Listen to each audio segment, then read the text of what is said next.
Greetings and salutations, viewers. I'm StarPrincessHLC, and yeah, that is not my voice coming from the webcam. Funny story here.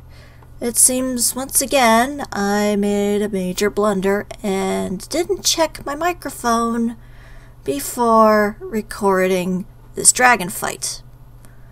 And I think I actually sort of figure out what happened.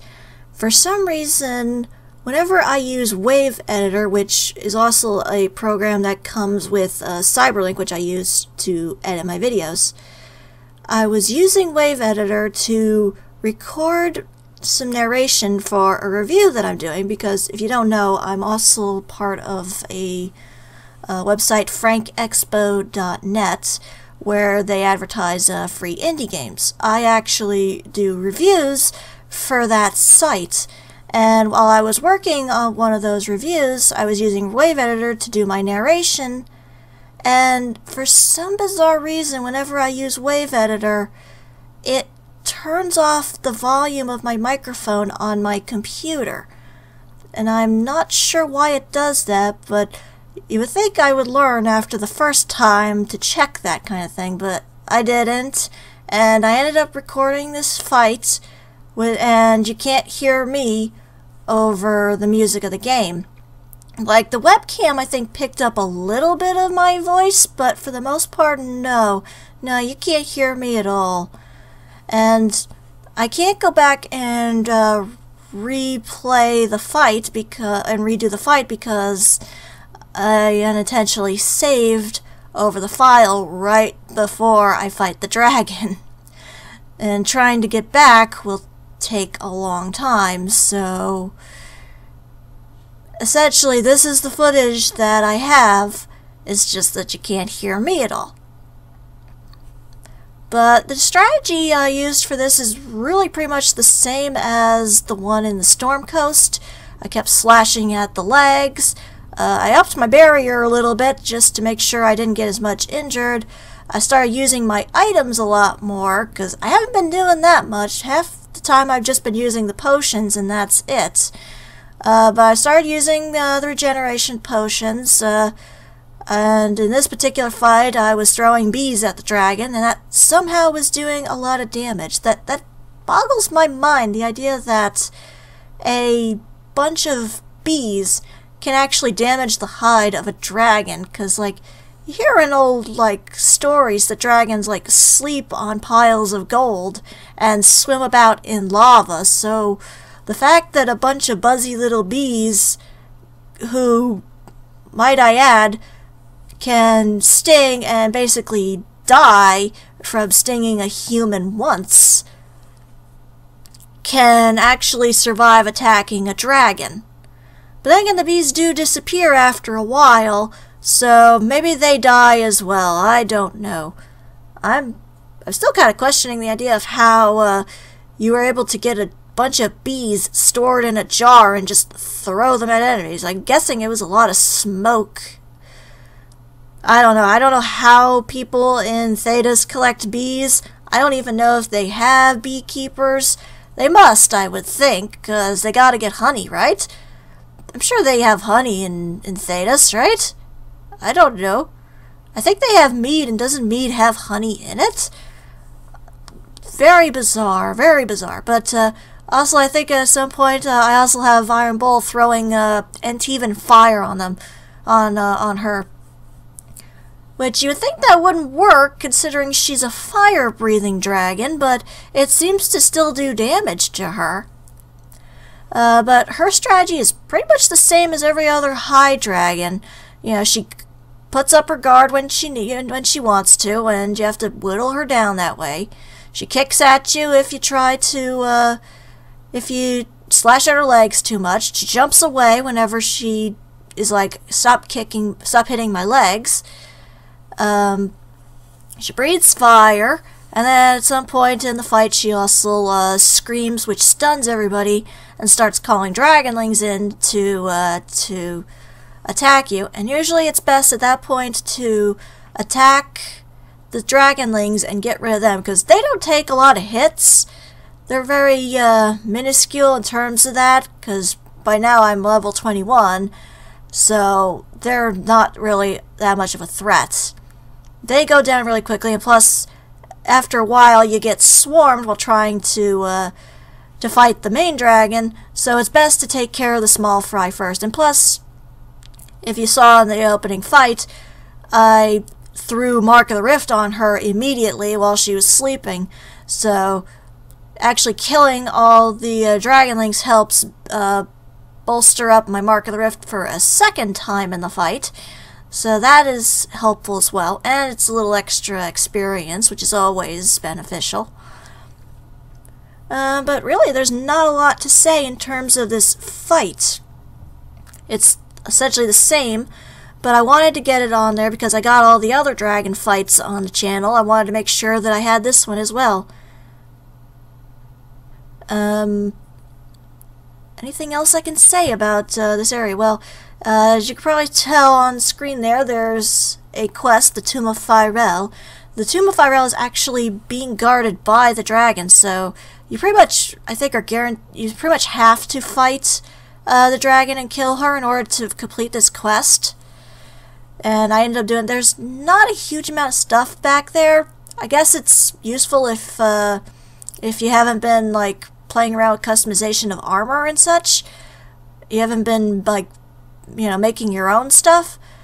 But otherwise, there's not a lot back there that you really need or can use. But apart from that, the only other thing I can really say in terms of Dragon Age Inquisition here is that after this fight, we will be heading into the Arbor Wilds and focusing more on the main storyline for a little bit.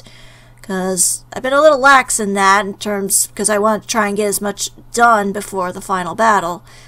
But I've been doing a little bit of research, and apparently the only quest that you have to worry about completing before the final boss is the main personal quests of all your companions, which I already completed, and the quests pertaining to Skyhold, which I also already did. Everything else you can do after you complete the final battle and the credits roll, so that's helpful. They didn't do that in Origins, and I don't think they did it in 2. No, they didn't do it in 2, did they?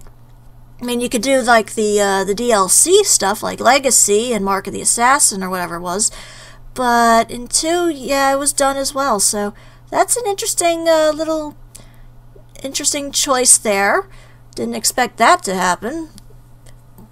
I think that's even the same way with the Mass Effect. I don't know. I haven't played Mass Effect in a while. Oh, actually, this is a good time to talk. You guys see E3 recently? I know this is probably a little bit outdated because I'm sure some people are probably watching this way after. I didn't actually watch it. I mainly was, you know, looking through it on Twitter and stuff like that, and you know, people I follow. I'm actually genuinely interested in a lot of the games that are coming out. Like, last year was kind of meh for me. I don't even think I really was interested in any games that came out last year, but this year, oh wow, there were some really cool things that I want to see. Like, the Doom remake looked really, really awesome. Like, I haven't played Doom in forever. That's like one of the first games I ever played was Doom on the PC with my dad. So that's pretty awesome. Fallout 4 looked amazing. I can't wait to see that because I loved Fallout 3. Like, I played months of my life spent into Fallout 3. I am genuinely excited about that. Also, interesting concept that they actually made it that dog meat can't die. Because, believe it or not, I spent a lot of time trying to keep dog meat alive in 3. Like, he was constantly getting killed. I know it's just an AI, it doesn't really matter, but, you know, I really liked dog meat, and I always, like, went out of my way to make sure that he was still alive. Like, even loading up to points where I really didn't need to, just to keep him alive. But, yeah, I spent a lot of time in Fallout 3. I'm excited for 4. Although, interestingly, that they made him a German Shepherd this time, dog meat, instead of a Australian cattle dog. But maybe... I like to think maybe that... I think there's some theories going around that maybe that's the dog from the one Call of Duty game. Like, he survived the apocalypse or something. That'd be kind of an interesting twist, but I doubt it. What other games am I excited about? Oh, The Last Guardian. I'm genuinely surprised. That's been, like, rumored constantly over the years that The Last Guardian would come out. I wasn't sure that it was ever going to come out, because I love Ico and I love Shadow of the Colossus. It's great to see more of it, more from that studio coming out. So, I'm genuinely excited about that as well. And Kingdom Hearts 3. I loved seeing that one. Which is funny, considering I've never played any of the mobile or the handheld titles. I've only ever played 1 and 2. I actually do know the storyline, sort of. I've watched other Let's Plays of the Kingdom Hearts series, so I'm fairly caught up on what's going on. Sort of. Like, the storyline is really, really complicated and confusing at times. It was a lot simpler in the other ones, where it was just, it's Final Fantasy and Disney. Have fun. But no, it looked really awesome. I like the fact that they were. I know it's an old clip of seeing Sora fight off the Rock Titan on the dope-ass Disney train, but it's still cool looking. And a Tangled world has been confirmed. That's really cool. You know they're probably gonna stick Frozen in there just because it's so popular. Like, they would be really stupid not to. But I'm curious to see what other things. Things are probably going to be in Kingdom Hearts 3. They're probably going to have another Agrabah world. They're probably focusing on the King of Thieves. It's probably going to be another Olympus Coliseum section. I wonder if Zack will be in this one this time, because, he appeared in Birth by Sleep. But who knows? Like, I'm not 100% sure on where everybody is in terms of the story of Kingdom Hearts. But I don't know if they're going to do Radiant Garden. And I don't know if they're going to do Twilight Town or Traverse Town. I'm not quite sure about that. But from the looks of things, they are going to be focusing more on Terra and Master Xehanort kind of stuff, which is going to be quite interesting considering, Leonard Nimoy, the voice of Master Xehanort, recently passed away, and now recently Christopher Lee passed away, who was the voice of Ansem, and this is going to be interesting. I mean, it was bad enough when the voice of Mickey passed away and they had to get a new guy, but I'm really excited to see about that one as well. Trying to think what else, what other big games I was really interested in. Oh, I can't believe that they're actually doing a Final Fantasy VII remake. Like, I'm genuinely surprised. Square must be really hurting then, I guess, because I think they would only do that as a last resort, because, like, Final Fantasy VII remake has been teased since the launch of the PS3. And I think it's a constantly asked thing of, is there going to be a new Final Fantasy on this console? Now they seem to actually be doing it. I'm curious to see what they're going to do, because so far all we've seen is just a little bit of the teaser. We don't know when it's coming out. We don't know what's going to go on with it. I'm curious to see what they're going to change in terms of it. Are they going to add more stuff related to, like, Crisis Core and the mobile game with the Turks? I'm genuinely interested to see what they're going to do. I just hope that they don't make it entirely about Sephiroth. As much as I love Sephiroth, the main villain of Final Fantasy VII was definitely Shinra. Like, Sephiroth was just kind of the byproduct of everything. Shinra was the main bad guy in that whole series. And Sephiroth was just kind of the byproduct of, these idiots making stupid decisions. But I wonder where they're going to go with that. I hope they change up the battle system a little bit more, because I think, like, grinding for materia was a pain in the butt. Also, I really hope they don't make it so that Aerith lives. Like, I know a lot of fans would probably were like really heartbroken during her death scene, but quite frankly, I don't think that, I think that the story really is a lot stronger with Aerith dying. I really don't see how, because that was a huge part of, like, even Cloud's, you know, character development was Aerith's death. But, also, I wonder if they're gonna change, like, character designs. Like, I have a feeling like they're probably gonna make them look more like their Advent Children, characters. And I'll be honest, I'm not a big fan of Advent Children. Like, the fight between Cloud and Sephiroth was awesome, but really, the storyline, the characters, there's not a lot there. Like, Kadaj and his group did not add anything to the story whatsoever. It was just a silly little thread that was way too long, just as an excuse to have Sephiroth show up and fight Cloud. And while I love Sephiroth, it was really not that necessary. Advent Children did not add anything to the series whatsoever. But from what I hear, they're keeping things that I'm surprised that they kept. They're going to keep the stuff with Cloud cross-dressing, which I'm surprised. You would think people would be all up in arms because, you know, modern day, that would be like, oh, you're insulting cross-dressers, you're insulting the trans community. And I don't see it that way, but I could be mistaken. But I think they're keeping that in. They're probably going to keep the stuff with Don Corneo and the Honeybee in. So hopefully they don't change too much. I'm really just hoping it's not going to be Final Fantasy 13.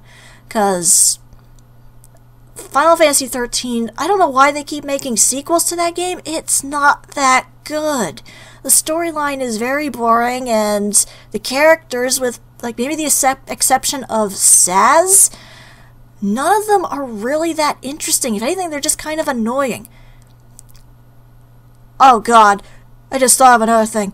You want to bet Lightning is going to be in Kingdom Hearts 3? You want to bet they're going to shoehorn some of 13's characters into Kingdom Hearts 3?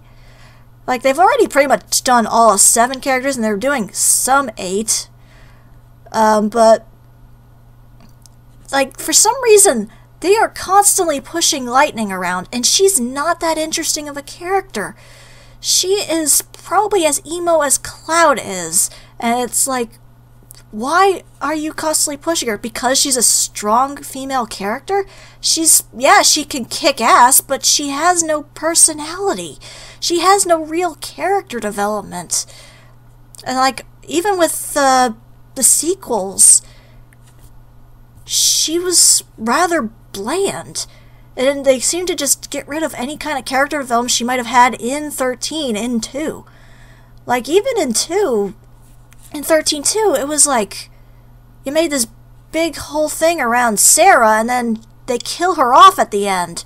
Why? That was the main focus of 13. I don't get it. But I bet you Lightning is gonna be in Kingdom Hearts 3. By the way, wouldn't that be a twist if we found out that, I actually thought that this would be kind of funny. You know, maybe if Cloud is cross-dressing, he actually turns out and looks like Lightning, because they actually do look and act very similar at times. But, I think those are the big ones that I was really excited about for E3. Right now, in the back of my mind, I'm not even really thinking. Let's see, is there anything else I can talk about while this is going on? Because, according to my footage, she's almost dead, because I'm actually watching this real time with you guys while I'm just droning on and on about random things that I'm thinking about at the top of my head. Oh wait, I do that anyway, I'm a Let's Player. Oh, actually, we're hitting a milestone soon, guys. At this point in the channel, we have 75 subscribers. 75! I know that's not a huge number compared to some of these other people who have millions, but oh my god, I am so amazed that 75 people actually think that my idiotic rambling on video games is actually worth their time, that they actually like, comment, actually care about what's going on with this channel. And I can't thank you guys enough for even considering subscribing, let alone actually subscribing. Like, thank you for the bottom of my heart. I am genuinely blown away that I've actually, you know, people are actually interested in what I have to say or what I'm doing in a video game. Like, there are no words to describe how awesome that is. Just thank you guys so much. Like, I know I'm not as active as probably some other Let's Players or YouTubers in general. I try to be, but obviously I'm still learning. I'm very much new to this whole thing. And the fact that you guys are, you know, following me on this journey of, you know, improving my videos and improving my commentary and openly, like, sharing my videos and, you know, talking about how you like certain parts of what I'm saying, or even the fact that some of you even like the sound of my voice. That still surprises me. I get that comment a lot, surprisingly, that, oh, I love your voice. And I'm just like, why? Like, I'm genuinely surprised that no one ever really said that to me before, unless I was maybe singing, but no one ever said, like, they liked my talking voice. And I get that quite a bit, actually. Not just on these, but on my reviews for frankexpo.net. People are commenting on there saying, "Ah, I like your voice." And I'm not sure what to say to that. Just thank you. Thank you for putting up with my insanity for over a year, I guess.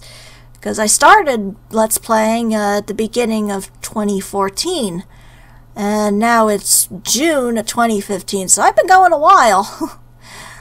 But, you know, genuinely, thank you guys for all your support, for being there.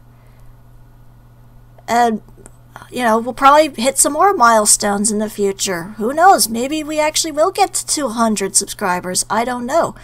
At the end of the day, it doesn't matter, though. The numbers really aren't that big of a deal. I mean, it's awesome, don't get me wrong, but really, all that matters is that people are enjoying it. Even if just one person is watching, if one person is enjoying my content, is just baffling to me and just so amazing. And I can't thank you guys enough for sticking with me through all that I've been doing. Anyway, I think we're actually getting close to the end of the video now. Like, I've been rambling for a while. I can ramble on for a while in certain situations. It's amazing, but again, thank you everybody who's been watching, who's subscribed, who's been commenting and liking and sharing. Thank you for everybody who's been supporting me through over a year's work. And hopefully, as time goes on, I'll improve more on the videos, I'll improve more on the commentary. There'll be more awesome games for me to check out. Like, after E3, I'm definitely, like, thinking maybe I should get a PS4 and start streaming and such. Would you guys even watch me if I was streaming? I don't even know anymore. I'm just rambling. I am a huge rambling mess right now. So I think now would probably be a good time for me to stop. But in the next Dragon Age video, we'll be back to normal. Me going back to the game, focusing more on the main storyline, and hopefully we'll see where the story's going to go. Because I really am interested in what's going on. I'm a bit of a completionist that way. I kind of want to get the dragons done. I probably won't do all the side stuff, but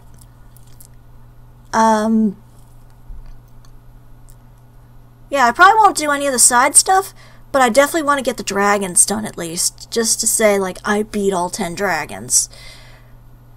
But anyway, while past me is just goofing around in her little bubble over there, like I said, expect the next episodes to be back to normal. Expect more videos in the future. And, you know, maybe if you have any games that that you might want to see me play, please, in the comments below, please tell me if you have any games that you'd be interested in seeing me play in the future. Maybe, maybe even do some collabs in the future. I don't know. But for now, this is StarPrincessHLC saying thank you very much for watching, and have a fond farewell.